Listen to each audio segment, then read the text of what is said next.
Bonjour de quoi? Na sous na poko aller bosso la télévision na biso. Yonde lo lendo lekio. Moi ça c'est la lo lendo te. Moi ça c'est orgueilleux c'était. Nas na lo belo bo comprendre que c'est pas dans nzela minu. Yo mobile so benga yo na nzela mbe so proposer libala azana niveau na ngate azana elo côté na ko balete par ci par là. En plus na monoko na yo ozenga sa ko bateke e nazana taille nanga, nazana ba donner nangai. Nazana tolo nanga bien, nazana sima nanga bien ndeko nanga. Elo na oyebi soko. Oyebi Esther a Bible. Esther a Bible daki mwansi moko ataye. Moi ita Esther abali la biso mokonzi na Bible. Nansi na lobe loko po ebi histoire a Bible. Kitoka ya Esther na tayi na ye abali la biso mokonzi. Bongo yo tayi na yo kaka koloba kaka ki aza na niveau na ngai te. Mais na âge no komi nango. Oza presque âge mwana Esther. Moi to komi da koko. Oza déjà koko tika lolendo. Yana lobi. Mobala zaza mukuse lokola dadi ilinda. Azaka mobile. Donc moi sinon ozana ko betaka tolo teke nazana taille nanga. Yaya.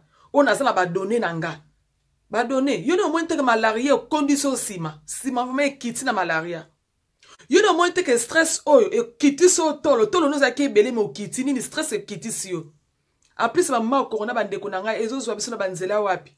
Tango kozwa yo ebi peso kozwa te so na nzela so pe na ndako so pe na ba fête ko le ba fête so pe na ba anniversaire ba pesa ba fête yo kenda kaka o tai ya salela âge temps tezo leka Esther na âge na yo na boza âge mona Esther a Bible Esther a elek ba famille na mo konzi moi c'est a tai a mo konzi a famille yo kaka tai suka na ngote ma ko gele kaki yo anat oke bana mutu moko bo il faut pas bimanaye.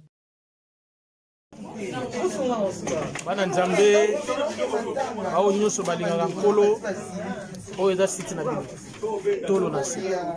tolo na se ningi kolobaki kokota na kati ya bozindo ya bonzambe mpona kobimisa makambo oyo mokili comprendre te 100% TV tolo na se biso nyonso ensemble les informations et nyonso etikali na tolo na se Mama Jeanne yemei